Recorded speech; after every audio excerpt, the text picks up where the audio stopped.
নতুন শ্রম কোড এসছে, তাতে বলা হচ্ছে লে অফ 100 থেকে বেড়ে 300 জায়গায় দাঁড়িয়েছে। মানে হচ্ছে আগে ছিল 100 জনের কোম্পানিতে কোম্পানি ইচ্ছে মতো ছাঁটাই করতে পারে, সরকারকে কৈফিয়ত দিতে হবে না।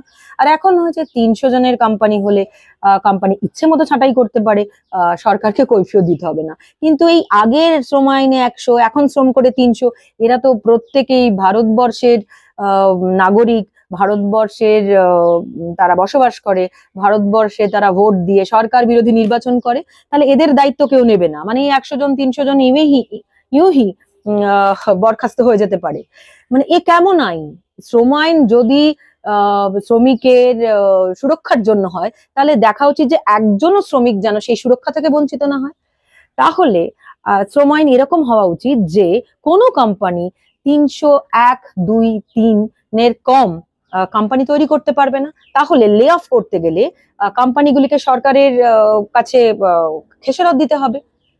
আমি জানি না, মানে আমার যেটা মনে হলো যে এই 100 জন 200 জন বা 300 জন শ্রমিকের দায়িত্ব সরকারও নেবে না, বিরোধীরাও নেবে না, অথচ তাদের ভোটে তারা নির্বাচিত হয়ে আসবে। অথচ ইনভেস্টার টানতে, ইনভেস্টারদের এই 100 জন 300 জনের কাঁধে, শ্রমিকের কাঁধে বন্দুক রেখে শ্রম আইন তৈরি হয় ইনভেস্টার টানতে। আমার মনে হয় এটা এর স্ট্রং বিরোধিতা হওয়া উচিত। শ্রম আইন যদি শ্রমিকের নিরাপত্তার জন্য হয়, প্রতিটি শ্রমিকের নিরাপত্তার জন্য হয়, তাহলে ওই একজন করে 100 300 শ্রমিকের নিরাপত্তাও সুরক্ষিত হওয়া দরকার শ্রম আইন বা শ্রম কোডে। এবং যেটা হওয়া উচিত যে 300-র কম, যেহেতু এখন বেঁধে দেওয়া হয়েছে যে লে অফ 300 জনের কোম্পানি হলে লে অফ করা যেতে পারে, তাহলে হওয়া উচিত যে 301 লোক নিতে হবে কোম্পানিতে। 300 জন লোকে কোনো কোম্পানি খোলা যাবে না, কারণ তাতে লে অফ করলে সরকারকে কোনো কৈফিয়ত দিতে হবে না, তাদের দায়িত্ব কেউ নেবে না। অথচ তারা ভোটার, তারা নাগরিক, তাদের ভোটে বিরোধী তৈরি হচ্ছে, তাদের ভোটে সরকার তৈরি হচ্ছে। জানাবেন।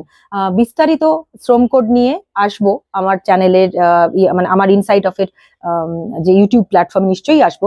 আপাতত আপনাদের মত কি লে অফ নিয়ে জানাবেন।